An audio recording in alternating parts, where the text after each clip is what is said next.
See, this question that there must be a starting point is being asked by your mind because your mind is functioning within space and time. When you transcend the mind, you will go beyond space and time. As long as you're within the mind, you will function within space and time. As long as you're within space and time, your question is what came before, what came after, how big, how small. Once you transcend the mind, which is what happens when you become a mukta, you transcend space and time.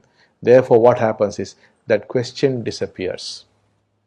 There's no answer to your question, but your question itself will become invalid. Like, for example, if you think the earth is flat, then your question is where does it begin, where does it end?